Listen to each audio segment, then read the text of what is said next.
masuk ke dalam Islam.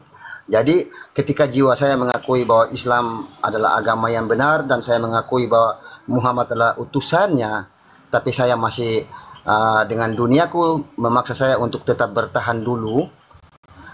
Itu yang saya minta ketegasan. Tapi iya, jadi di dalam Al-Quran itu tidak hanya berlandaskan satu dalil saja lantas kita mengambil kesimpulan. Memang Al-Quran sudah menggariskan innal ladzina kafaru min ahlil kitabi wal musyrikina fi nari jahannam. Orang-orang kafir itu masuk ke dalam neraka, mereka kekal di dalamnya. Sedangkan Al-Quran menjelaskan bahwa orang-orang beriman itu berperang di jalan Allah. Dan orang-orang kafir itu berperang di jalan tagut. Perintah Al-Quran, faqatilu awliya asyaitan. Perangilah saudara-saudara syaitan. Maka dari implementasi tadi tentang Islam, memang tak ada paksaan. Tetapi Islam harus menyatakan yang hak adalah hak, yang batil adalah batil. Jadi kalau tagut, mereka kemudian berjuang di jalan tagut, artinya memerangi kebenaran dengan konsep yang mereka buat sendiri, tidak berlandaskan kepada firman Tuhan. Lalu kemudian kita tidak boleh mengkafirkan orang kafir.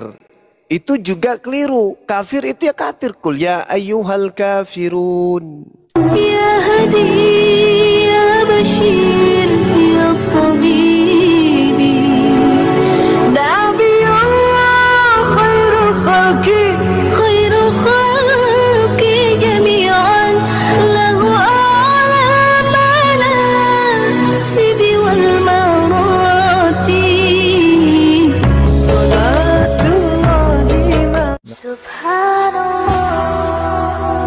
Bismillahirrahmanirrahim. Assalamualaikum warahmatullahi wabarakatuh. Kaum muslimin yang dirahmati Allah, semoga Allah senantiasa curahkan segala rahmat, segala nikmat yang berkepanjangan dan tiada kamu hujung dari dunia hingga akhirat, insyaallah. Dan Allah pun kumpulkan kita para kaum muslimin di bawah naungan aras Allah beserta para nabi, beserta para orang-orang yang Allah kasihi, Allah sayangi, Allah cintai, insyaallah, di bawah naungan aras Allah kelak, di mana tiada naungan selain daripada naungannya, insyaallah. Amin amin Allahumma amin. Kaum muslimin, pada kesempatan sore hari ini saya akan membuat sebuah video di mana video ini mengesahkan tentang bagaimana perdebatan Akhizuma dan Kristen-Kristen yang ya seperti biasa semuanya tolol ya, semuanya bodoh dan tidak ada yang mampu berhujah secara alkitabiah dan tidak ada yang mampu berhujah secara ilmiah ya. Logik itu pun tak ada ya, karena ya mereka ini kan hanya terdoktrin saja ya, dan dimana setiap pendeta ya, lain pendeta lain pula doktrinnya, yang dimana bercampur-campur ya, dan itu pun tidak setiap minggu ya mereka beribadah lalu mendengarkan ceramah khutbah pendeta, tapi hanya ya berhalusinasi ya, mengada-adakan sendiri dan tidak ada yang datang dari pengajaran para nabi. Selain daripada ya apa yang disampaikan oleh Paulus, mereka tambah-tambahi gitu ya, sehingga pokoknya mau tidak mau ya, pokoknya Yesus harus Tuhan. Nah pokoknya jangan banyak cerita, jangan banyak bicara ya, dan jangan banyak bertanya, yang penting Yesus itu Tuhan, imani saja Yesus itu Tuhan kan gitu. Baik kaum muslimin, demikian videonya.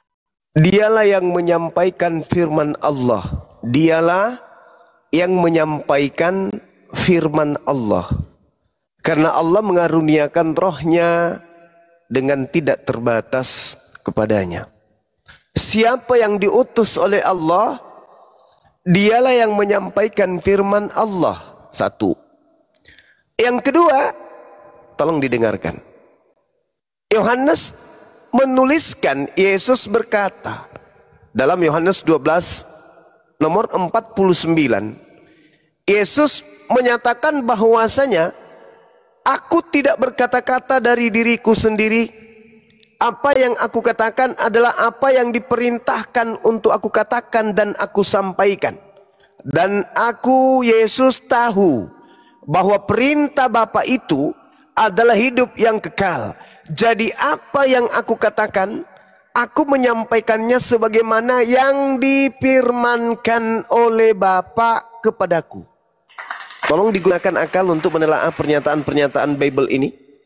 Yang ketiga, Yohanes 14 nomor 24. Firman yang kamu dengar dari mulutku itu bukan dari aku, tetapi dari Bapa yang telah mengutus aku.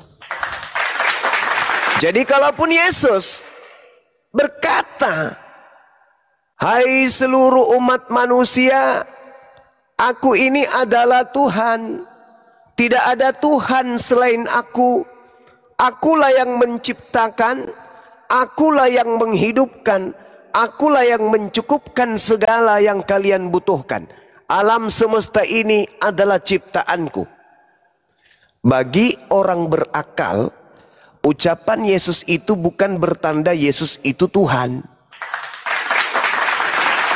Kenapa? Karena Yesus mengatakan, apa yang kau dengar keluar dari mulutku itu bukan dari aku, tapi dari Tuhan yang mengutus aku. Hanya orang stupid bin bahlul and sedikit dongots yang menganggap Yesus itu Tuhan karena ucapan tersebut. Sekali lagi, hanya orang stupid dan dongots sedikit beleng-beleng yang mengatakan Yesus ini Tuhan loh. Kenapa? Yesus berkata, akulah Tuhan, tak ada Tuhan selain aku. Hai saudara, pelajari dulu dengan baik. Coba rangkul akal yang paling berharga pada diri Anda. Pencipta langit dan bumi itu Tuhan entitas tunggal yang absolut, yang tidak serupa dengan makhluk. Tidak bisa dilihat, suaranya tak terdengar. Sedangkan pada ufuk yang berbeda, manusia, mau dia tanpa ayah, tanpa ibu, tanpa keduanya, tanpa ayah ada ibu, tanpa ibu tanpa ayah, semuanya yang disebut manusia itu hanyalah ciptaan makhluk. Yesus sedikit agak tinggi levelnya dari manusia biasa. Kenapa? Karena dia adalah wakil Tuhan. Dia nabi, dia rasul, dia utusan Tuhan. Jadi apapun yang terlontar dari mulut Yesus itu firman Tuhan, bukan firman dia.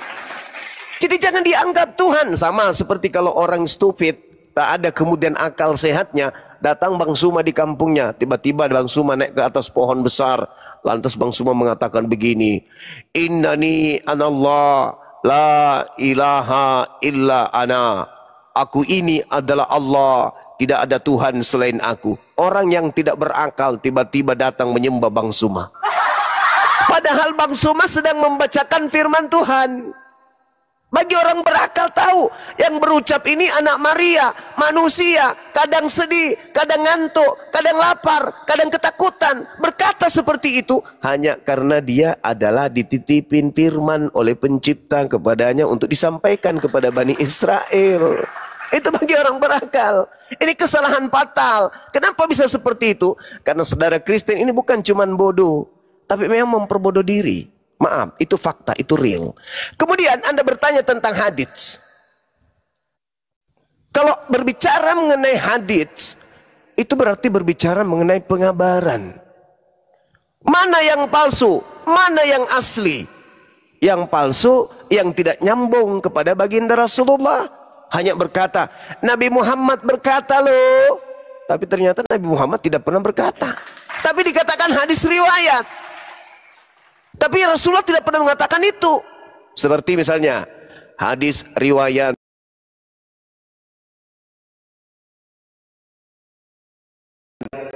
Ibnu Umar, Bang Suma berkata, pada suatu hari aku mendengarkan kemudian Kandito berucap, beliau bertemu dengan Rasulullah Muhammad SAW di samping telaga yang ada di Madinah. Rasulullah bersabda, barang siapa yang tidak berpuasa selama 7 hari, maka 7 kalanya berhati-hatilah, bisa jadi dia puasa setengah hari. Hadis riwayat Fandi. Bisa, kenapa tidak? Apatah lagi kalau diembel-embelin pakai bahasa Arab. Sudahlah, orang dongots pasti percaya, wah ini hadits. Nah, itulah levelnya edits, itulah levelnya kiamat. Hadits itu dikatakan palsu ketika disandarkan kepada Rasulullah, tapi tidak sampai kepada Rasulullah, Tidak pernah diucapkan oleh Rasulullah. Kalau hadis sahih, tangga sanadnya itu sampai sahabatnya mengatakan, istrinya mengiyakan, keturunan sahabatnya mengiyakan, sampai kepada penulis semuanya mengiyakan. Satu sama lain saling bersambut.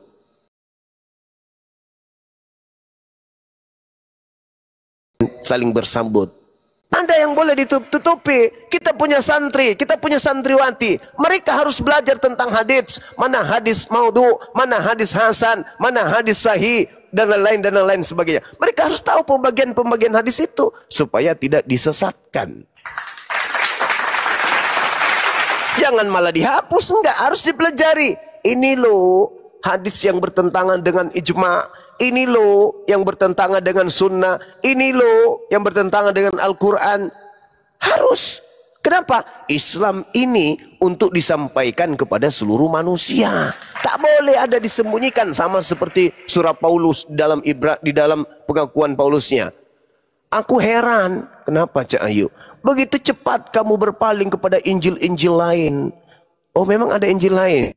Iya ada, yang bukan aku beritakan, itu adalah Injil palsu. Kok bisa? Injil Thomas ditolak, Injil Filipus ditolak, Injil Maria ditolak, Andreas ditolak. Kenapa ditolak? Apa dasar penolakannya? Siapa yang menentukan ini sahih, ini tidak? Yang menentukan siapa? Nggak ada yang bisa menjawab. Nah, karena itulah kemudian ketika saudara berbicara mengenai hadis sahih, hadis maudhu, hadis dhaif, saya pun ingin mengatakan kepada saudara bahwasanya untuk duduk Bible Anda yang Anda imani ini, untuk duduk setara dengan hadis palsu aja itu nggak bisa. Hadis lemah. Jadi hadis Anda, kitab Anda itu cocoknya duduk dengan hadis maudhu atau hadis palsu. Kenapa? Karena Yesus tidak pernah bertemu dengan Lukas, memberitakan dalil Lukas. Kemudian Yesus tidak pernah bertemu dengan Paulus, memberitakan dalil Paulus. Kemudian Yesus juga tidak pernah duduk bersama dengan Petrus, penulis Markus dan Lukas dan seterusnya. Itu nggak pernah.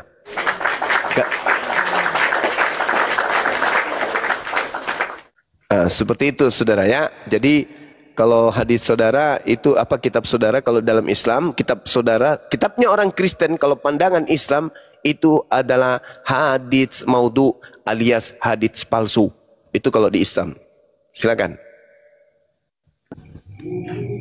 Oke. Memang penjelasannya panjang lebar ya.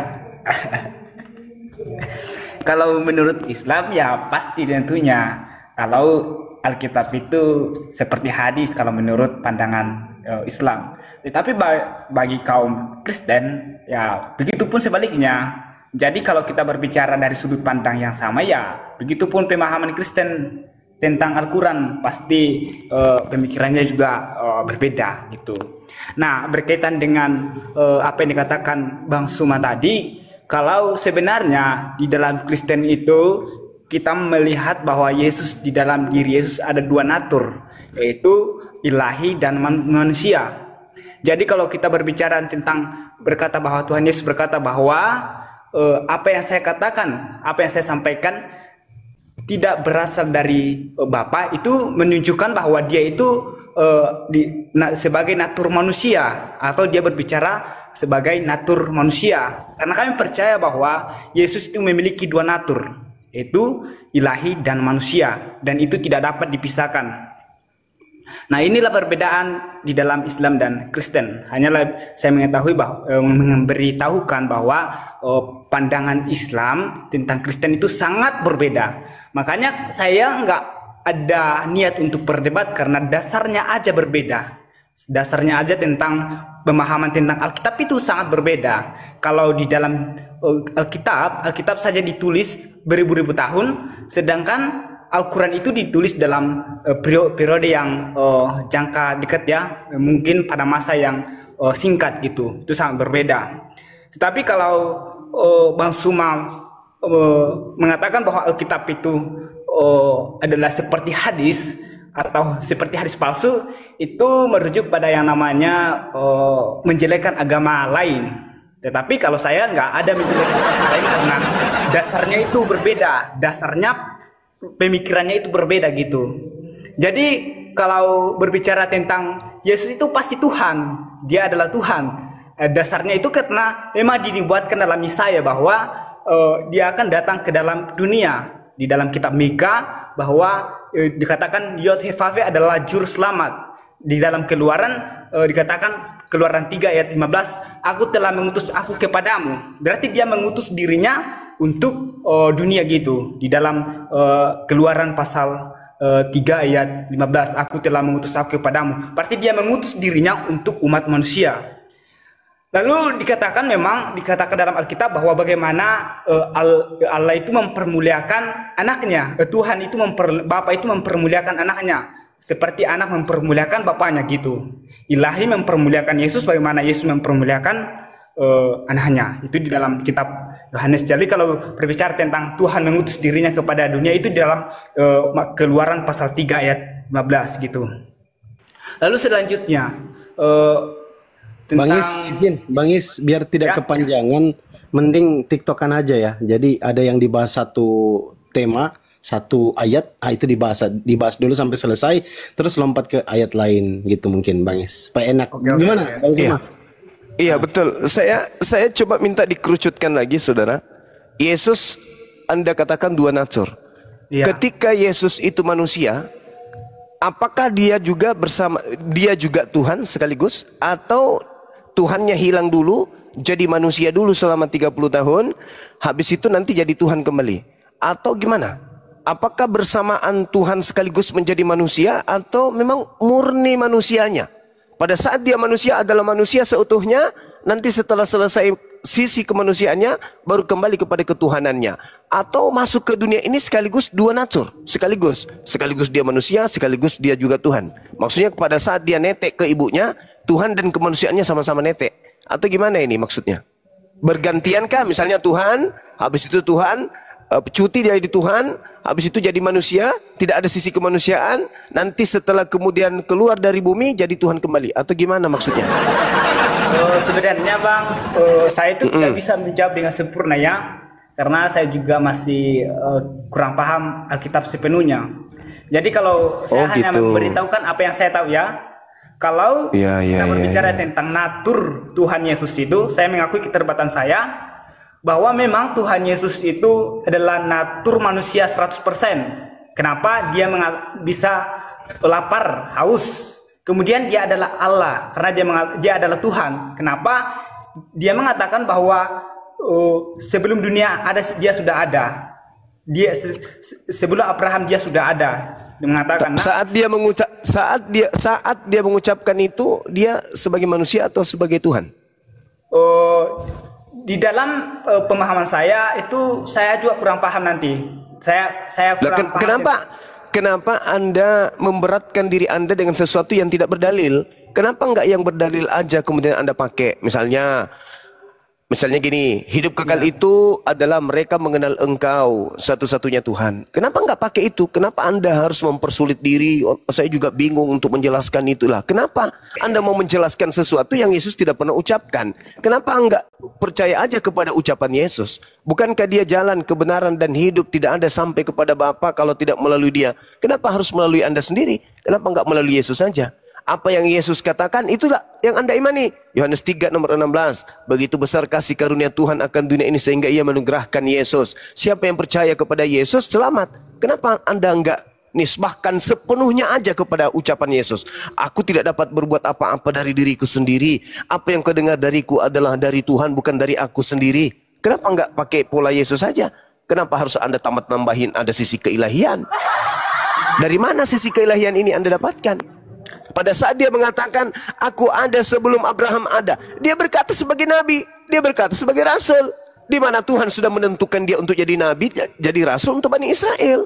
Jauh sebelum manusia dicipta, dia sudah ditentukan untuk menjadi nabi. Coba Anda lihat dalam Yohanes 1 nomor 14. Kemuliaan yang diberikan kepadanya sebelum dunia ada. Kemuliaan sebagai nabi, sebagai rasul, sebagai utusan. Kenapa enggak percaya kepada Yesus? Kenapa harus ada embel-embel dua natur keilahiannya? Dari mana natur keilahiannya? Aku sulit untuk menjelaskan. Ya memang karena enggak ada. Mustahil manusia punya natur ketuhanan. Yang namanya manusia, manusia. Yang namanya Tuhan, ya Tuhan. Tuhan tidak mungkin jadi manusia, manusia tidak mungkin jadi Tuhan. Makanya saya bertanya, dua natur itu maksudnya gimana? Begitu turun ke bumi, dua-duanya adalah Tuhan dan manusia menyatu. Begitu dia netek, Tuhannya juga netek. Begitu dia tidur, Tuhannya juga tidur. Begitu dia ketakutan, Tuhannya juga ketakutan. Atau manusia, sebelum jadi manusia, pensiun dulu jadi Tuhan. Kamu istirahat dulu jadi Tuhannya. Ya paman, aku turun dulu pura-pura jadi manusia ya. Nanti setelah itu aku kembali kepada Tuhan, ketuhananku. Memang kayak gitu caranya? Atau gimana ini? Anda nggak bisa menjelaskan. Berarti itu cuma akal-akalan. Kenapa tidak kembali kepada pola Yesus? Ada kesaksianku yang lebih penting dari kesaksian Yohanes Pembaptis. Loh, kesaksian Yesus lebih hebat dari kesaksian Yohanes Pembaptis. Anda tidak percaya? Alamak. Apa kesaksian itu? Bahwa segala mukjizat, segala tanda-tanda, segala kekuatan yang aku perlihatkan, yang aku lakukan di depan Bani Israel, pekerjaan-pekerjaan itu yang bersaksi bahwa Bapaklah yang telah mengutus aku. Nah loh, kesaksiannya dia utusan. Kenapa nggak percaya kepada kesaksian Yesus? Kenapa harus percaya kepada kesaksian para pemungut perpuluhan? Kenapa nggak percaya kepada kesaksian Yesus ini? Tentang Yesus, kesaksian siapa yang lebih sah, yang lebih valid, yang lebih sahih? Kesaksian orang atau kesaksian Yesus? Iya, kesaksian Yesus lah, paman. Siapa Yesus menurut Yesus, itulah yang sahih. Aku Yesus bersaksi bahwa aku adalah utusan Tuhan. Udah selesai. Ini Kristen, kenapa maksa kali Yesus itu harus setara dengan pencipta? Sedangkan dia bersaksi, aku bersaksi segala pekerjaan. Yohanes 5 nomor 36. Segala pekerjaan yang aku lakukan, membangkitkan orang mati, membuat orang lumpuh berjalan, orang mati hidup, kemudian air menjadi anggur, makanan satu roti menghidupkan 5 orang, mengenyangkan 5.000 orang. Semua itu aku lakukan sebagai saksi bahwa aku ini adalah utusan Tuhan. Kenapa nggak beriman? Bukannya Yesus itu jalan? Bukannya Yesus itu adalah kebenaran? Bukannya Yesus itu hidup? Kenapa nggak percaya kepada dia sih? Kenapa justru kami umat Islam yang percaya kepada dia? Kalian siap hari, siap malam membawa namanya Yesus, Yesus, Yesus, Yesus, Yesus, Yesus, Yesus, Yesus. Tapi pola kepercayaan kalian bertentangan dengan ucapan Yesus. Kami yang bukan pengikutnya justru mengimani ucapan-ucapannya. Wahai Bani Israel, aku utusan Tuhan kepadamu. Aku dan muridku menyembah Tuhan yang kami kenal. Kalian tidak menyembah apa yang kalian tidak kenal. Yesus mengatakan itu. Aku diutus hanya kepada domba yang sesat dari umat Israel. Kami percaya itu. Kok kalian justru nggak percaya? Yang mana sebenarnya pengikut Yesus ini? Umat Islam atau Kristen sih? Oke bang, udah Iya, langsung bang. silakan, Oke. silakan. Kita kan sama-sama orang Sulawesi bang. Iya, bagus lah kalau gitu. Jadi ngomongnya santai aja bang. Iya, saya sangat santai nih. Kalau saya nggak santai ini menyala ini asap. Ini api. Iya. Oke, hanya saya memberikan statement. Saya akan Iya, turunnya. Saya nggak ahli dalam berdiskusi ya. Saya nggak ahli dalam berapologet. Jadi kalau mau cari orang Kristen, cari yang lebih bisa yang jago lah dalam berbicara gitu ya. Saya kurang mampu gitu ya, hanya menyampaikan setengah-setengah gitu ya. Hanya saya memberikan statement saya bahwa saya tidak mampu menggem-gem nama Tuhan, maksudnya membungkus Tuhan, membungkus pengakuan Tuhan, membungkus begitu kuasanya Tuhan ya. Kalau saya tetap percaya bahwa Yesus yang esa bisa Tuhan yang esa bisa menjadi pribadi, itulah hebatnya Tuhan kami. Jadi saya percaya bahwa Tuhan itu maha kuasa bisa menjadi 3 pribadi, itulah saya percayai.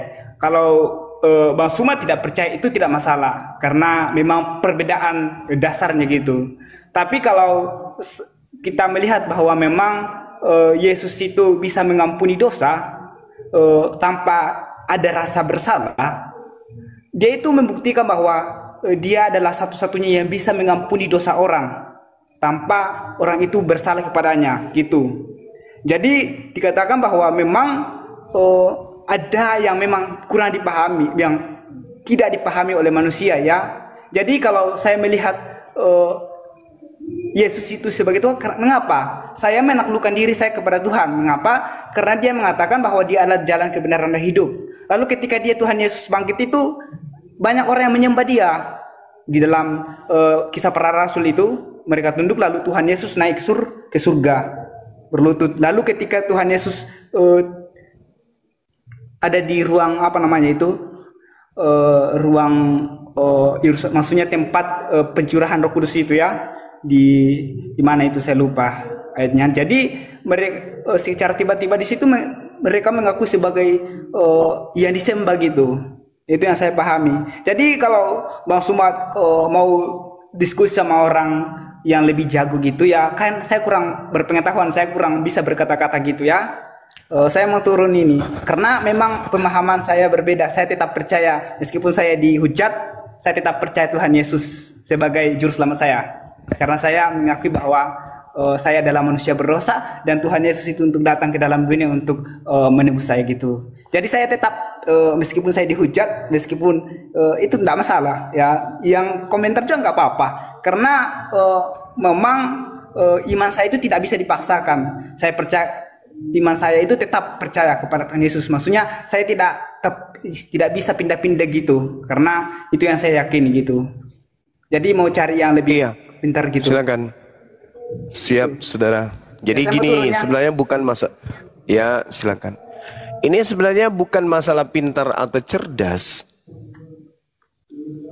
Titik tumpunya itu adalah kelihaian kemudian untuk menipu diri sendiri.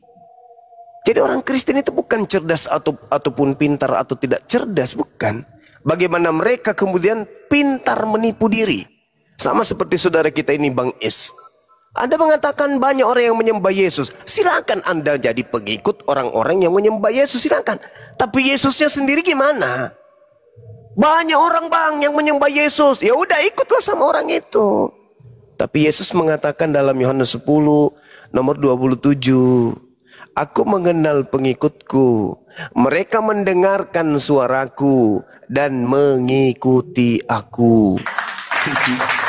Yesus ini mau diikuti. Yesus ini menyembah atau disembah sih Yesus ini. Yesusnya ini menyembah atau dia minta disembah? Yesus menyembah. Yohanes 4 nomor 22. Aku dan muridku menyembah Tuhan yang aku kenal. Kalian menyembah apa yang tidak kalian kenal. Sekarang kalau Anda mengatakan dia adalah jalan, apa jalan yang ditunjukkan oleh Yesus? Menyembah dirinya kah? Atau menyembah yang mengutus dirinya? Jalan yang ditunjukkan adalah menyembah yang mengutusnya, bukan menyembah dirinya. Itu jalan yang ditunjukkan. Maka Yesus berkata kepada murid-muridnya, waspadalah kepada penyesat yang datang kepadamu dengan memakai namaku dan berkata, akulah Kristus, dia akan menyesatkan banyak orang. Jadi Anda sedang memadukan antara Kristus yang menyesatkan orang dengan Yesus yang adalah anak Maria, Nabi Rasul untuk Bani Israel. Kalau saudara saya mengatakan biar bagaimanapun saya tetap menyembah Yesus, silakan. Silakan. Tapi pertanyaannya, apakah itu sudah mengikuti Yesus dengan menyembah Yesus? Tidak. Mengikuti Yesus sama dengan menyembah Eloah Abraham, Eloah Ishak, Eloah Yakub. Itu baru mengikuti Yesus. Tapi kalau menyembah Yesus, itu mengikuti orang-orang Roma, mengikuti orang-orang Katolik, mengikuti orang-orang Yunani, mengikuti orang Barat, bukan mengikuti Yesus. Bedakan antara mengikuti orang Barat dengan mengikuti Yesus. Kalau mengikuti Yesus, berarti yang disembah adalah Shema Israel, Adonai Elohenu, Adonai Ahad. Apa itu? Coba lihat bagaimana Yesus ke sinagoge, ke bait suci. Apa yang dilakukan di sana? Disembah atau menyembah? Beliau sibuk menyembah. Kenapa enggak diikutin? Bagaimana cara Yesus menyembah kepada Elohim? Sujud. Kenapa enggak diikutin? Kenapa mengikuti orang Barat? Habis itu orang Barat yang diikuti, tapi ngaku-ngaku pengikut Yesus. Makanya di dalam Matius 7 nomor 22-23, Yesus mengusir orang-orang yang seperti ini. Menjual nama Yesus kemana-mana, tapi pada implementasi pergerakan keyakinannya, justru menjadikan Yesus itu sebagai sembahan. Makanya Yesus mengatakan, Matius 7, 22-23, pada hari terakhir nanti, banyak orang memanggil aku Tuhan. Bukankah kami bernubuan, bermujizat, mengusir setan pakai namamu? Apa kata Yesus? Pada saat itulah aku akan berterus terang kepada mereka, enyahlah daripada aku, wahai Kristen. Kalian semua adalah pembuat kejahatan, aku tidak mengenal kalian. Tuh, kata Yesus tuh. Loh kok orang datang selama 3 tahun mengajar kepada Bani Israel. Sibuk, siang, malam, sore, pagi, petang. Sibuk ngajarin muridnya bagaimana menyembah kepada Tuhan yang benar. Loh kok tiba-tiba ada yang sibuk nyembah dirinya? Maka nggak murka Yesus itu. Itulah yang dikatakan Al-Quran. Wa idza khusyiran nasu kanu lahum a'da wa kanu bi ibadatihim kafirin.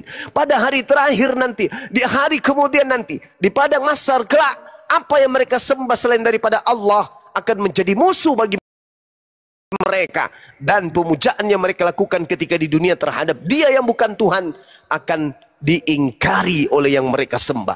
Makanya Yesus mengatakan itu, oh aku tidak mengenal kalian, enyahlah daripada aku, kalian adalah semua pembuat kejahatan. Kenapa orang Kristen disebut pembuat kejahatan oleh Yesus? Kenapa? Karena Yesusnya mengajarkan menyembah kepada Eloa, Abraham, Ishak dan Yakub, tetapi Kristen justru mengajarkan anak-anak keturunannya menyembah kepada Kristus yang bukan Tuhan. Makanya saya bertanya tadi, kalau Anda mengatakan Yesus itu 2 natur, itulah cerminan bahwa Anda sedang melantik yang bukan Tuhan agar dianggap Tuhan. Pencipta langit dan bumi itu Ahad. Tidak ada natur-naturan, gak ada. Laisa kamitslihi syai'. 2 Samuel 7:22. Tuhan yang maha tinggi tidak serupa dengan makhluk, tidak setara, tidak selevel, tidak sama dengan makhluk. Laisa kamitslihi syai'. Makanya Yesus berkata, Bapa yang mengutus aku, kamu tidak pernah mendengarkan suaranya, kamu tidak pernah melihatnya, kau tidak pernah melihat wujudnya, kau tidak pernah melihat wajahnya, suaranya pun tidak pernah kau dengar. Begitu juga Nabi Musa di dalam Keluaran 30, Keluaran 33. Itu Musa mengatakan, dikatakan dalam kitabnya, tidak ada orang yang melihat Bapa itu bisa hidup, pasti mati. Ya memang gak bisa kita melihat Bapa itu, tidak bisa melihat Tuhan itu. Yesus bukan Tuhan. Ketika Yesus mengatakan, kamu tidak pernah melihat Bapa, lalu kamu siapa? Ya aku bukan Bapa lah. Sudah sekian lama engkau bersamaku Filipus, tapi kau minta aku pertunjukkan mana Bapa itu. Padahal kau sudah tahu Bapa itu tidak bisa dilihat. Kenapa sih kau minta lagi untuk ditunjukkan? Tidak ada orang bisa melihat Bapa, nggak ada.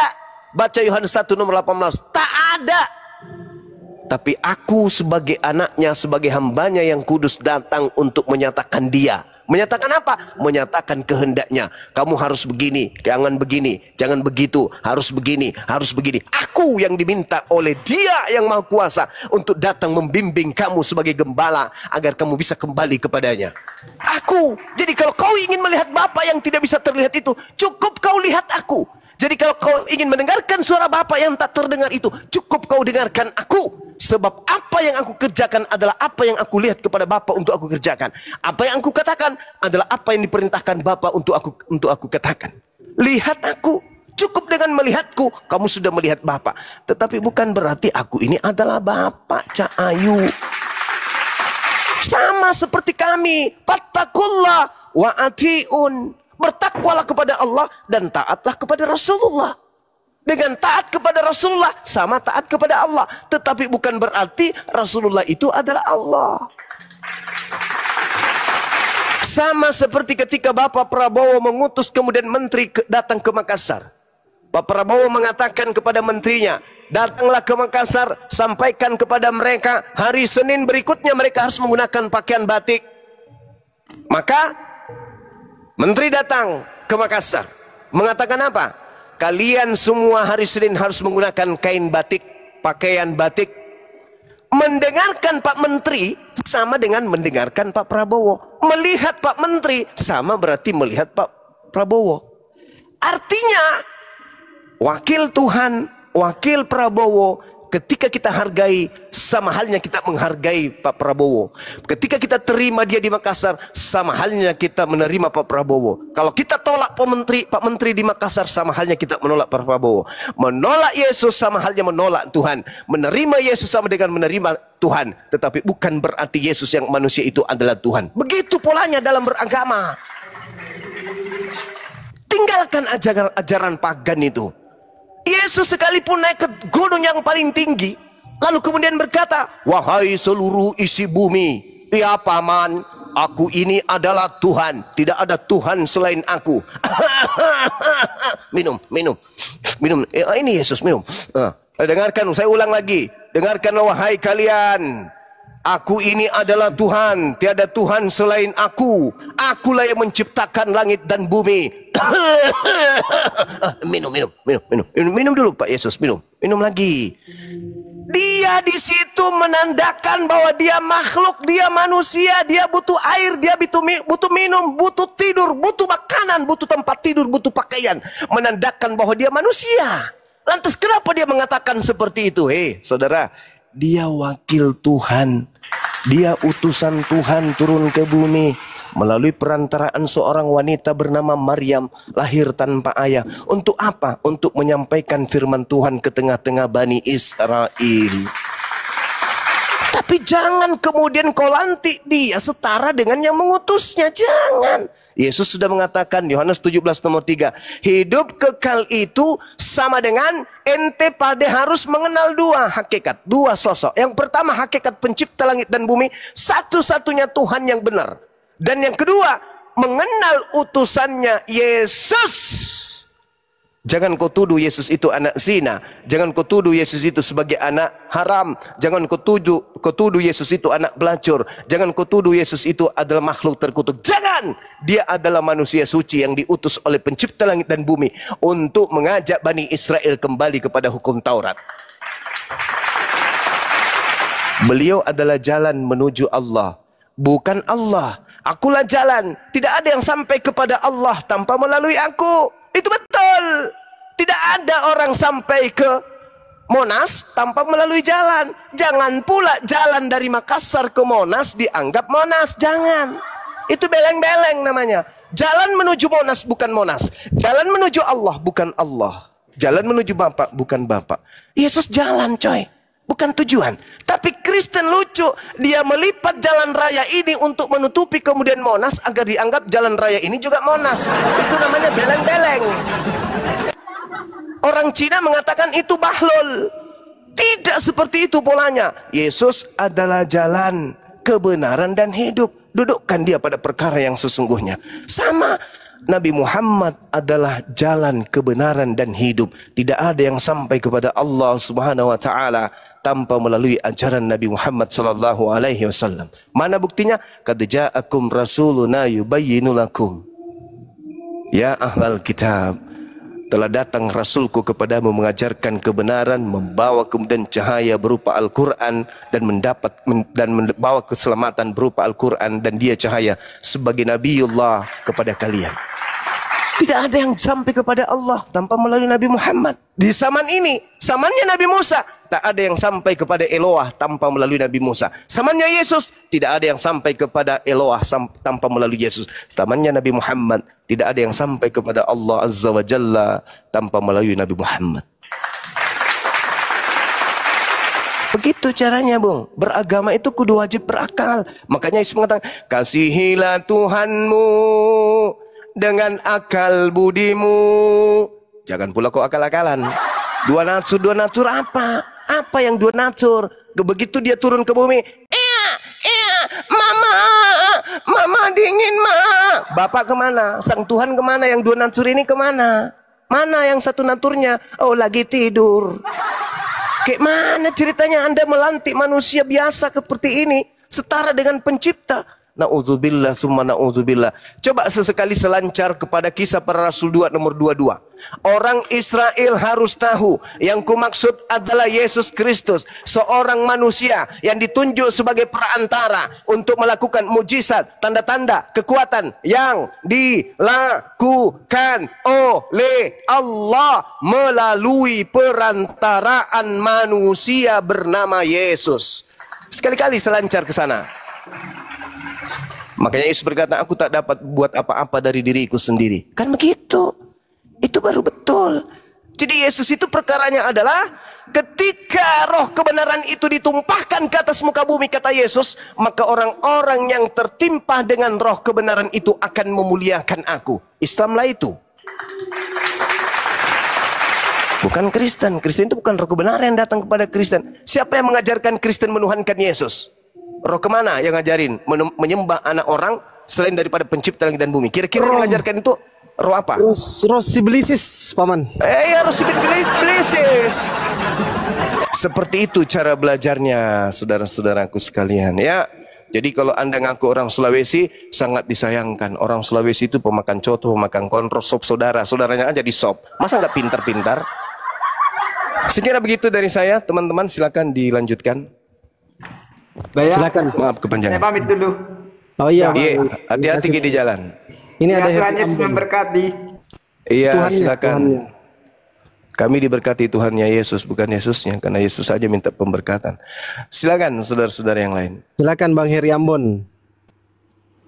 Dari tadi mau ngomong, saya dengar ini. Silakan Bang. Apa pula ini teman kita ini? Kata bulus dalam KBBI berarti botak. Maksud lo? Kata bulus dalam KBBI berarti botak, miskin, mandul, sedang hewan bulus dalam bahasa biologinya Amida cartilaginea. Kepada siapa kenapa bisa ada istilah akal bulus, akal licik? Karena bulus alias bulus botak licik. Kurang ajar juga ini. Anton bisa. Wah. Aku hapus kau ya. Catatan ini jelek. 1, 2, 3. Ku hapus alias ku kasih kunci biru. Ya Bang Heri Ambon, silakan Bang Heri. Ini mukanya Yesus, ku tengok ini foto profilnya ya kan. Pasti Kristen, bau-baunya Kristen. Tuhan kok kayak gitu kan. Nah, gimana Bang? Alhamdulillah. Alhamdulillah Muslim. Cuma Muslim, Masya Allah. pengagum Nabi Isa dan Alhamdulillah. berharap saja Bang Zuma dan teman-teman yang di sini diberikan kesehatan, diberikan Amin. kesabaran dalam menyebarkan kebenaran Islam dan kebenaran hidup yang kekal. Amin. Belajar Kedua Asy-Syura ayat 13, saya memberi judul agama langit gitu. Saya bacakan Bang. Dia telah mensyariatkan agama kepada Nuh dan padamu Muhammad, dan yang kami wasiatkan pada Ibrahim, Musa dan Isa. Jalanilah dan jangan kamu berselisih di dalamnya. Oke, saya garis bawahi agama langit berarti agama yang di ayat ini adalah agama yang diturunkan dari atas. Kemudian kita disuruh untuk menjalani dan jangan berselisih. Ya, saya lanjut Bang. Saya lanjut Quran surat Al-Maidah ayat 48. Dan kami telah menurunkan kitab Al-Quran kepadamu Muhammad dengan membawa kebenaran, membenarkan kitab-kitab yang sebelumnya dan sebagai batu ujian terhadap kitab-kitab yang lain itu. Saya loncat sedikit Bang. Saya langsung ke intinya. Untuk tiap-tiap umat di antara kamu kami berikan aturan dan jalan yang terang. Sekiranya Allah menghendaki, niscaya kamu dijadikan satu umat saja. Tetapi Allah hendak menguji kamu terhadap pemberiannya kepadamu. Maka berlomba-lombalah dalam kebaikan. Hanya kepada Allah lah kamu kembali semua. Lalu diberitahukannya kepadamu apa yang telah kamu perselisihkan. Oke Bang, saya lanjut dikit lagi.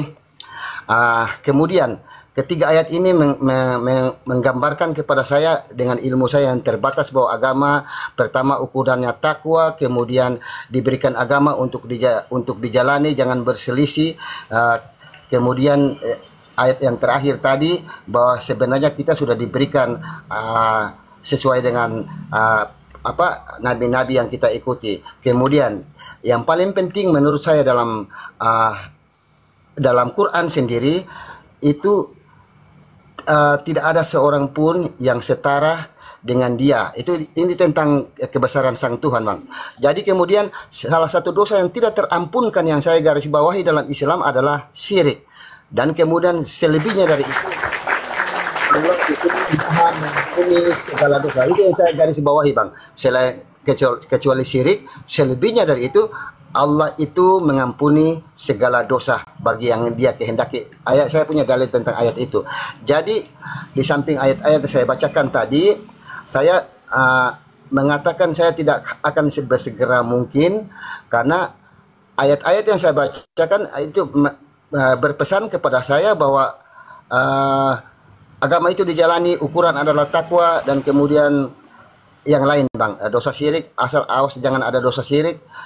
Demikian, Bang, tanggapan saya untuk sementara. Bagaimana Anda menanggapi ayat yang saya bacakan ini, Bang? Silakan. Iya, baik. Masya Allah. Al-Quranul Karim menjelaskan, A'udzubillahi minasyaitonirrajim. Ya ayuhan nas, inna khalaqnakum min zakarin wa untha wa ja'alnakum syu'uba wa qabaila lita'arafu. Inna akramakum indallah atqakum. Innallah alimun khabir. Wahai manusia. Jadi ini sifatnya umum, bukan hanya kepada Nabi Muhammad dan umatnya saja, tetapi ini seluruh umat manusia. Makanya Al-Quran itu diwahyukan memang untuk seluruh manusia, bukan hanya sekelompok manusia saja. Wahai manusia, sungguh aku telah menciptakan kamu dari seorang laki-laki dan perempuan. Kemudian aku jadikan kamu berbangsa-bangsa dan bersuku-suku agar kamu saling mengenal. Sesungguhnya yang paling mulia di antara kamu di sisi Allah adalah orang yang paling bertakwa. Allah sungguh maha mengetahui, maha teliti. Jadi betul. Jadi di Islam itu tidak dilihat dari kekayaan kita, tidak dilihat dari ketampanan, kematangan kita kemudian dalam hidup ini. Akan tetapi pencipta langit dan bumi itu melihat daripada ketakwaan. Apa ketakwaan itu? Ketundukan. Apa ketundukan itu? Keikhlasan. Apa keikhlasan itu? Ridanya seorang hamba. Apa ridanya seorang hamba? Ringannya hati dan jasadnya untuk tunduk melakukan segala perintah dan menjauhi segala larangan. Itu yang disebut takwa. Jadi takwa adalah berserah diri kepada Allah, takut kepada Allah. Tak ada upaya dalam hidupnya kemudian selain Allah. Apapun yang dia lakukan selalu merasa diawasi oleh Allah. Apapun yang diucapkan selalu merasa didengarkan oleh Allah. Apa yang menjadi tindak tanduknya selalu merasa dilihat dan disaksikan oleh Allah. Takut. Sehingga lisannya terjaga, perbuatannya terjaga. Kenapa? Karena mereka merasa bahwa Allah adalah hakikat yang maha teliti, maha mengetahui. Nah, untuk itulah kemudian ketika diminta untuk masuk ke dalam Islam secara kafah, maka umat Islam, makna dari masuk Islam secara kafah ini adalah berserah diri secara totalitas. Dengan cara apa? Dengan cara beriman, tunduk pada segala aturannya. Perintah yang hukumnya fardu dilaksanakan dengan tertib. Apa yang menjadi sunnah dilaksanakan sebisa dan sekuat dia. Itu yang disebut secara kafah. Artinya tidak setengah-setengah. Ketika manusia menerima Islam, maka sepenuhnya ketundukan itu hanya kepada Islam. Nah, itu yang dimaksud secara kafah menerima Islam ini. Jadi jiwa kita, raga kita itu semata-mata hanya kepada Allah. Ketika kita memberikan, maka memberi karena Allah. Ketika kita menerima, maka menerima karena Allah. Begitu kita berbuat, maka berbuat karena Allah. Itu secara kafah maksudnya. Nah, sehingga implementasi dari hal tersebut menjauhkan manusia dari kesyirikan. Sama seperti saya. Saya sendiri adalah pemegang sabuk bela diri, saya dan dua, sensei. Panggilan saya Sensei Alim. Dipanggil sama teman-teman di organisasi bela diri. Satu hari kemudian saya ingin ke tempat yang gelap. Takut. Tapi muncul di dalam hati saya ini kan pemegang dan dua, ngapain harus takut? Nah itu secara tidak kafah, itu secara ma'rifat, mengurangi kekafahan kita untuk berserah diri kepada Allah. Kenapa? Karena menganggap bahwa yang bisa menolong kita ini adalah jurus mabuk. Artinya jurus mabuk itu kalau sudah dan dua ada musuh, ambil sendal lari langkah 1000. Karena sudah sering latihan lari, maka kecepatan larinya itu melebihi manusia rata-rata. Bukan seperti itu maksudnya. Jadi tidak ada sandaran selain hanya kepada Allah. Semuanya hanya kepada Allah. Apapun yang kita lakukan bukan berpegang, oh, aku ini dan dua, siapa sih akan ku hantam rahangnya, pindah rahang kanannya ke kiri. Oh, enggak, bukan kayak gitu. Itu bukan orang yang mencerminkan takwa kepada Allah. Semata-mata.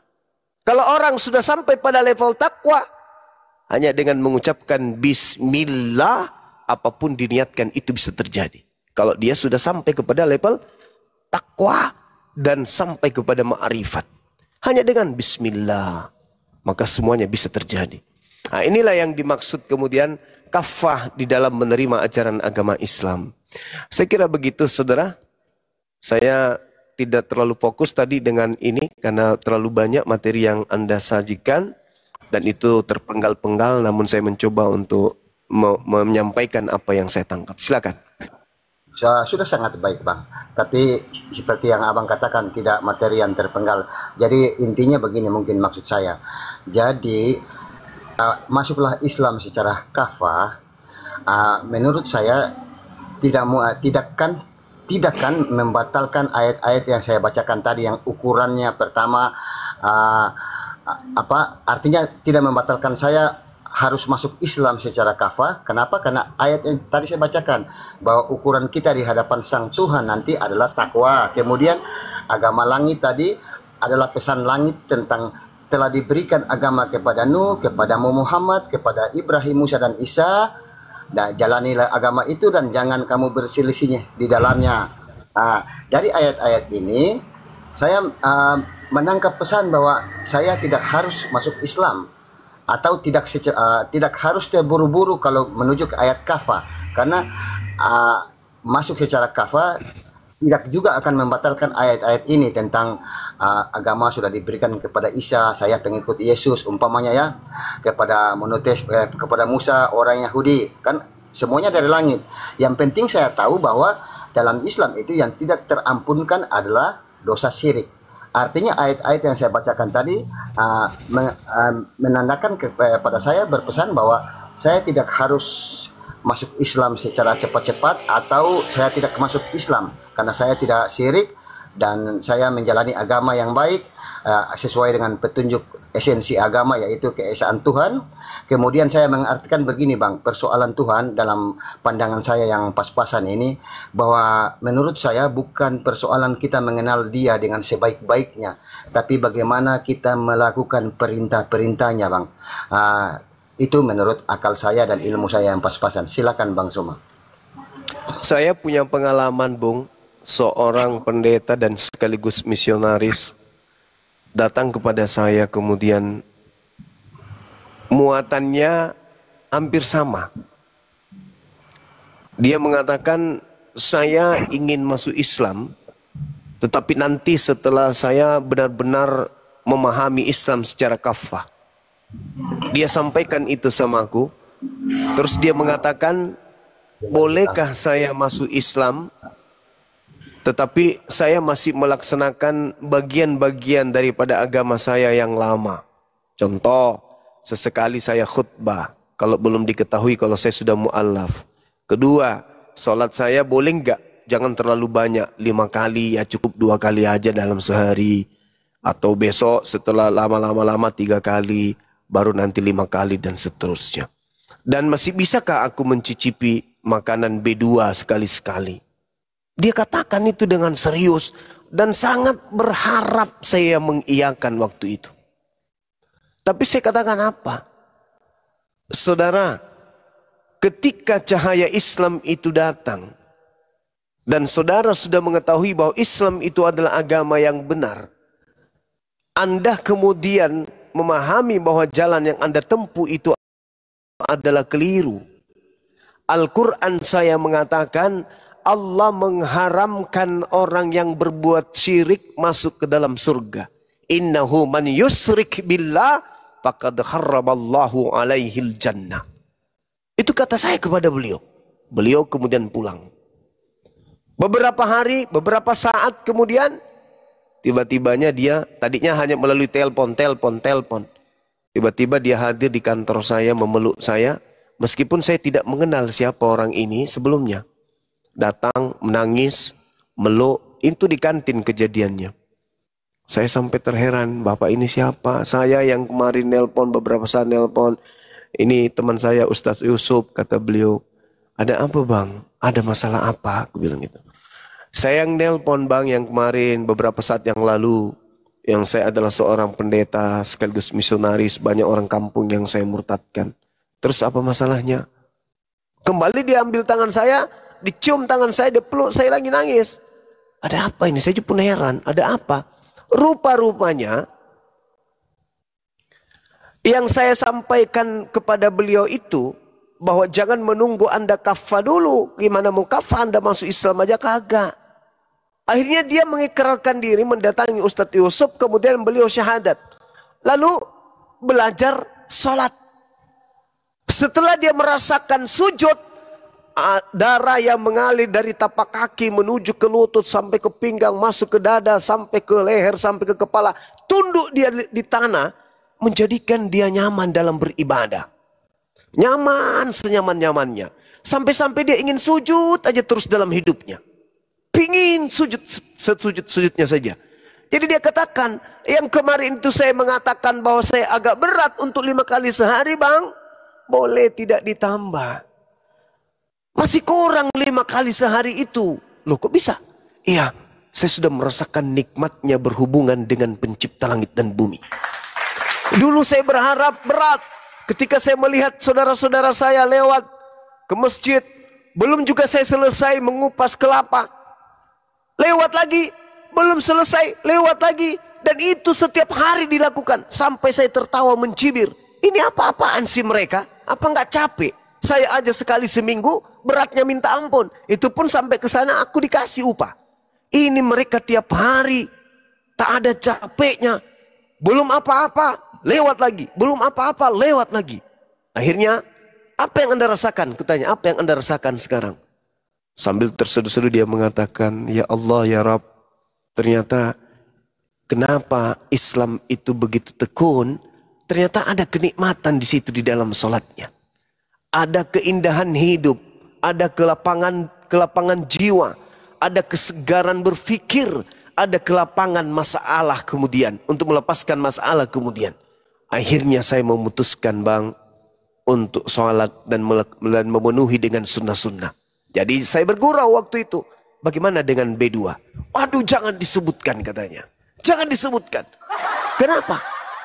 Jangankan untuk menyentuh, memakannya, untuk memikirkan saja aku sudah mual.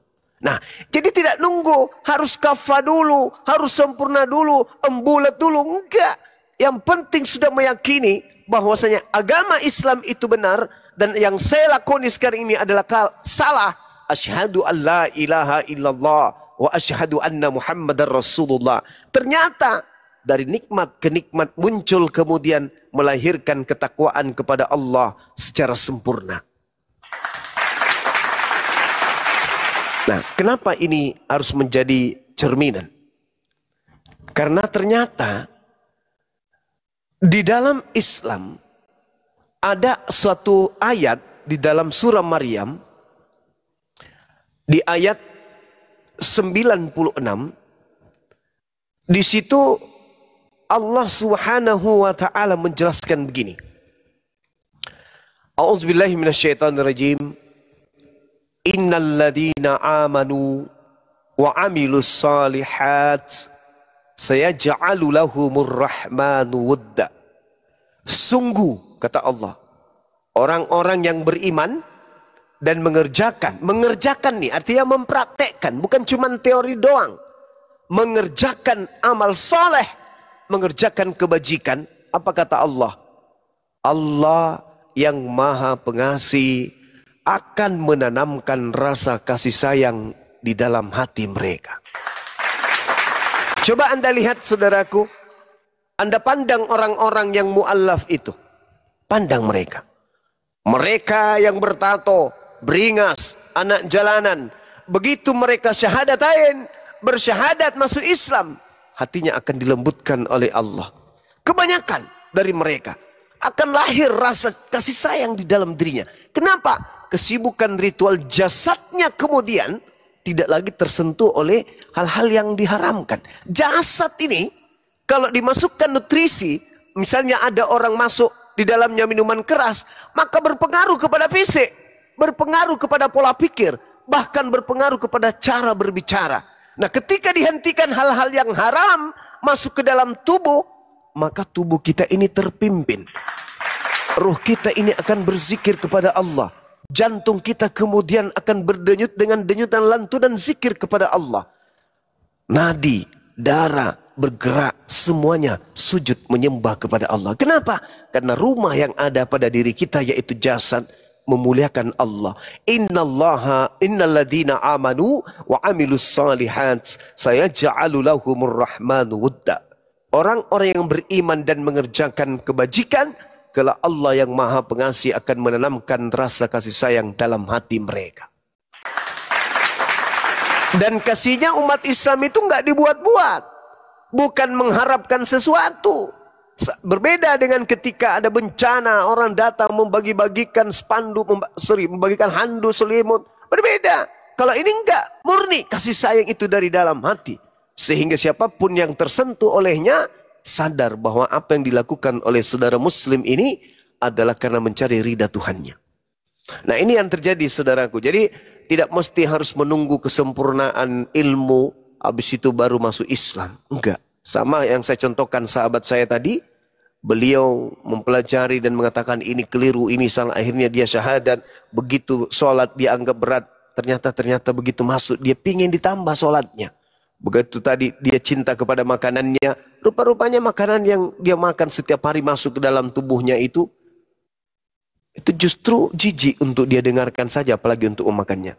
Dan dia bertanya waktu itu, Bang Suma, di dalam tubuh saya ini kan pasti ada melekat saripati babi, ada lemaknya apa segala macam. Saya katakan iya ada. Emang kenapa? Gimana cara menghilangkan, kata dia? Puasa. Puasa. Biarkan dagingmu itu terkikis, menjadi keringat, menjadi uap, dan seterusnya. Sehingga setelah kamu kurus nanti kau isi dengan makanan-makanan yang halal, jasadmu akan ditumbuhi daging dari makanan yang dihalalkan oleh Allah. Saya kira begitu, saudara. Mudah-mudahan ada manfaatnya bagi saudara dan bagi saya utamanya. Silakan. Oke Bang, makasih banyak. Anda tidak terlalu tegas di sini, tapi saya terima. Jadi saya merasa dengan ilmu saya Bang ya. Jadi oke lah, ketika saya melihat atau mempelajari Quran, kemudian apa itu Islam, dan ternyata kalau batin saya mengatakan yes, ini luar biasa, membenarkan, kemudian meluruskan, tetapi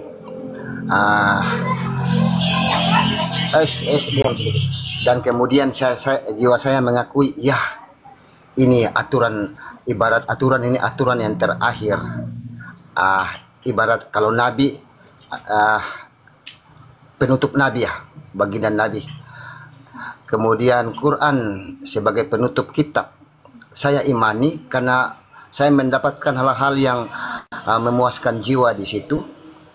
Tetapi kemudian karena duniaku, maka tentunya yang saya garis bawahi tadi, saya tidak merasa bercepat karena ayat-ayat Quran saya terjemahkan tidak harus bercepat ya, bahwa agama itu dijalani. Yang penting saya mengakui bahwa Islam itu agama yang terakhir. Kemudian saya membatasi diri untuk contohnya sunat, kemudian tidak menyentuh lagi makanan haram.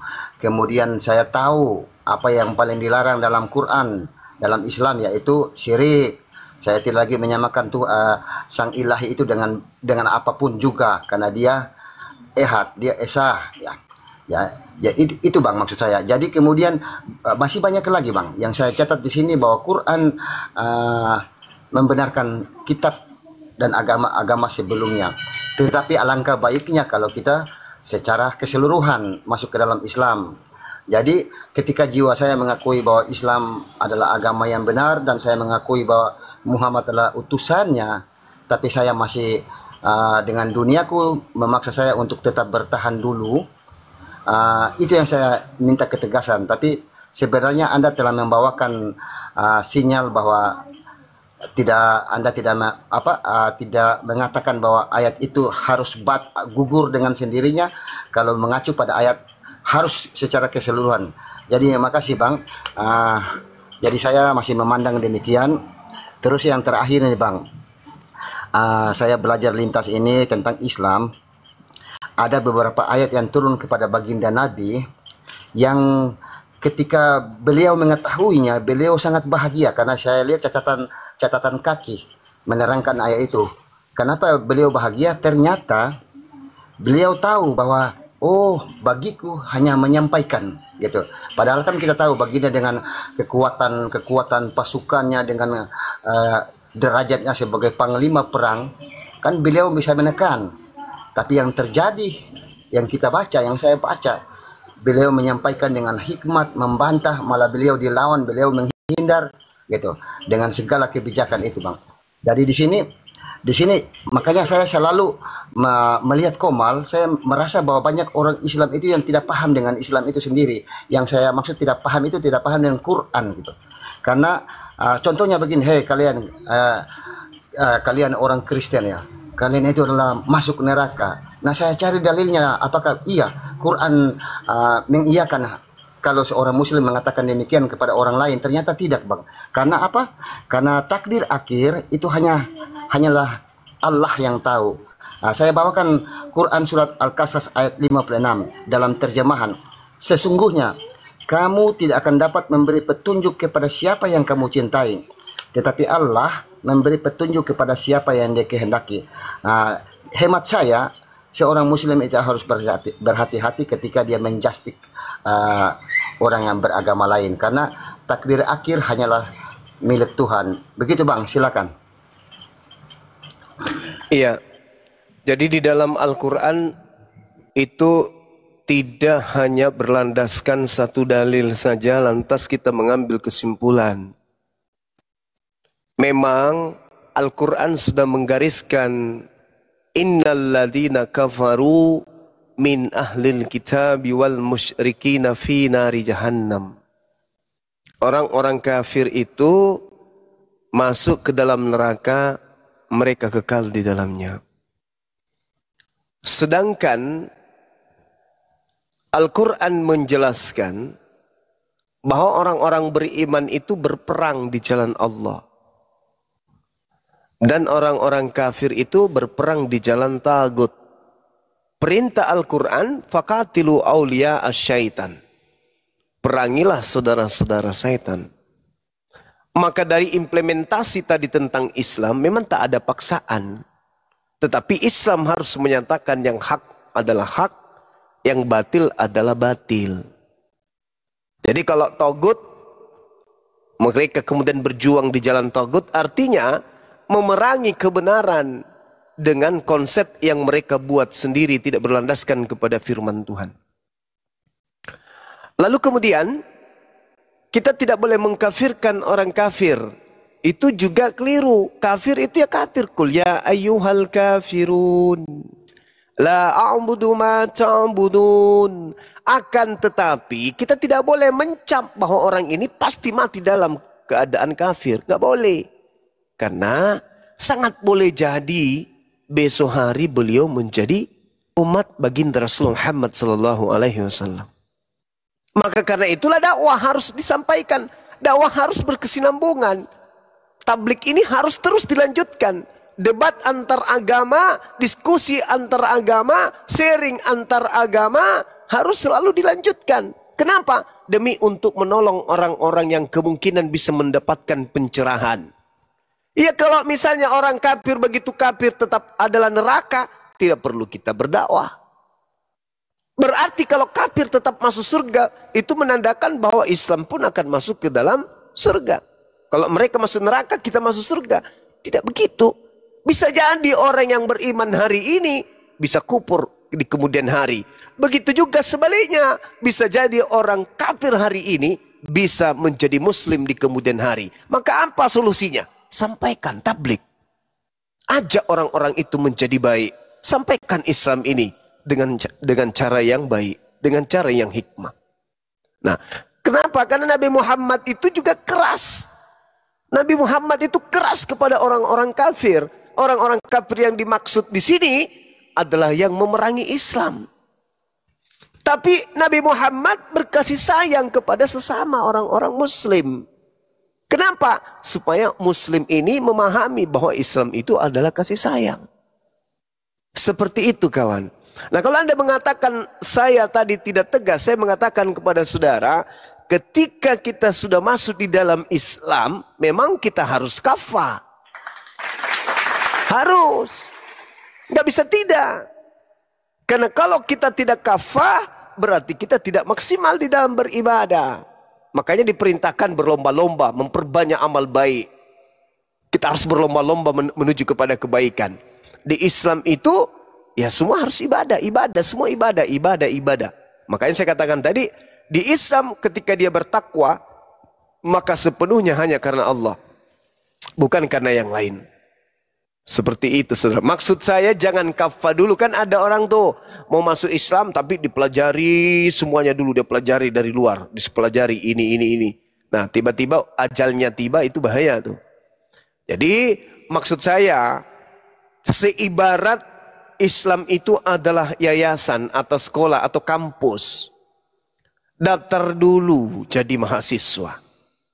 Begitu antum saudara masuk ke dalam sebagai mahasiswa, mau nilai Anda error, mau apapun itu, yang pasti identitas Anda sudah mahasiswa dari universitas tersebut.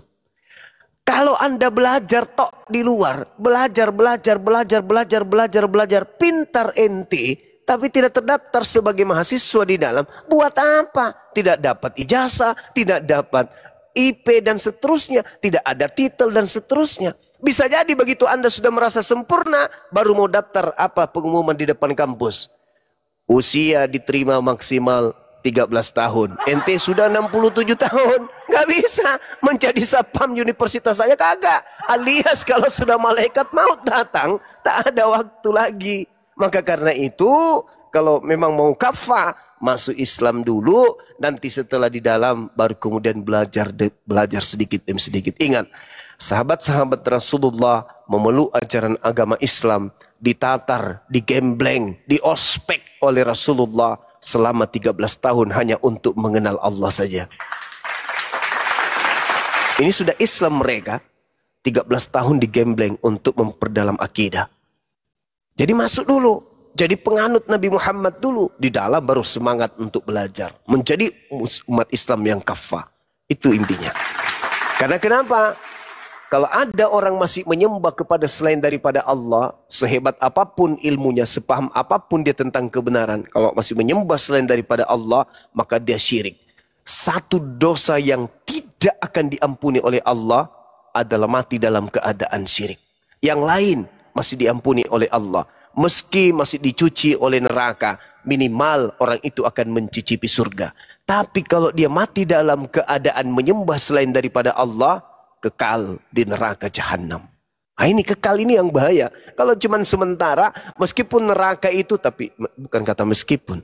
Hanya saja neraka itu siksaan yang paling ringannya itu ngeri juga. Kita pakai sendal itu, otak kita itu mendidih seperti minyak kelapa. Gimana itu? Ada nggak pernah orang melihat sakit kepala? Ada. Padahal belum ada kemudian tanda-tanda. Masih juga karena terbentur sedikit sakit kepala, sudah nggak bisa minum, makan, bahkan tidak pernah naiki temannya gara-gara itu. Sakit kepala. Ini otak belum mendidih.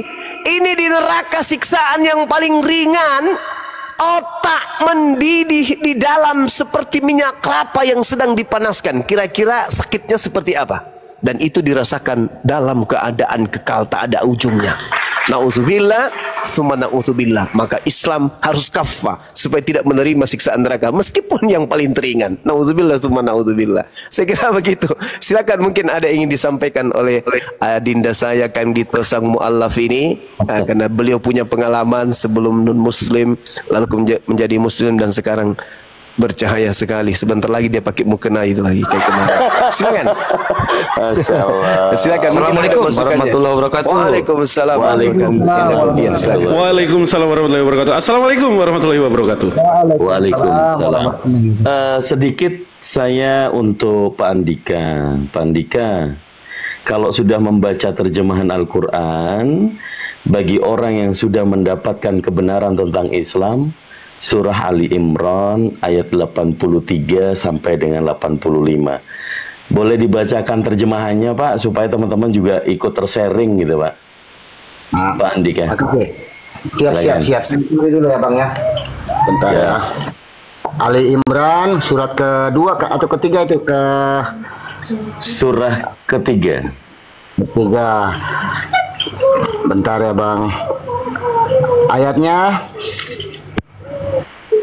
85 83 sampai 85. 83 sampai 85. Oh, di sebelah 83-nya ini. 83. Saya mulai dari 83 ya, Bang ya. Ya. Terjemahan yang saya bacakan ya, Bang ya. Saya minta izin ya. Terjemahan. Oh, 82. 83-nya di mana ya? 84. Dasar oten ini Bang. Kok di sudut ini saya tidak dapat 83? Oh, yang dapat ya. Oke, saya baca. Bismillah terjemahannya. Maka mengapa mereka mencari agama yang lain selain agama Allah, padahal apa yang di langit dan di bumi berserah diri kepadanya. 83. Katakanlah, kami beriman kepada Allah dan kepada apa yang diturunkan kepada kami dan yang diturunkan kepada Ibrahim, Ismail, Ishak, Yakub dan anak cucunya, dan apa yang diberikan kepada Musa, Isa dan para nabi dari Tuhan mereka. Kami tidak membeda-bedakan seorang pun di antara mereka, dan hanya kepadanya lah kami berserah diri. Dan barang siapa mencari agama selain Islam, dia tidak akan diterima, dan di akhirat dia termasuk orang yang merugi. Lanjut Bang. Maha benar Allah dengan segala firman-Nya. Kalau kami orang-orang Islam membaca di situ bahwa kebenaran tentang Islam. Saya lupa itu Bang Zuma izin yang tentang masuklah Islam baik dengan pelan-pelan maupun Kang Dito, suaranya kecil Kang Dito.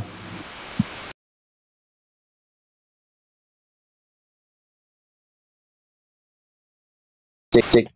Nah, demikian tadi kamu muslimin ya, yang dimana perdebatan ini berlangsung, dan seperti biasa kita pun tak dapat berkomentar banyak ya, karena memang hampir semua Kristen itu argumennya sama ya, tidak ada merubah apa-apa selain daripada pamer kebodohan. Tidak ada satupun dari Kristen-Kristen itu yang mampu berhujah dengan keilmuan ya, itu sudah menjadi bukti tanda. Nah, terus bagaimana Kristen-Kristen itu saat ini mereka hanya mampu meratapi bahwasanya hari ini orang-orang Kristen ini panik ya dengan adanya para apologet muslim di Indonesia ini. Baik kaum muslimin, mungkin hanya itu saja yang dapat saya sampaikan, dan saya Rifdi Sani. Assalamualaikum warahmatullahi wabarakatuh. يا هدي يا بشير يا طبيبي نبي الله خير الخلق جميعا له أعلى المناصب والمراتب صلاة الله سبحان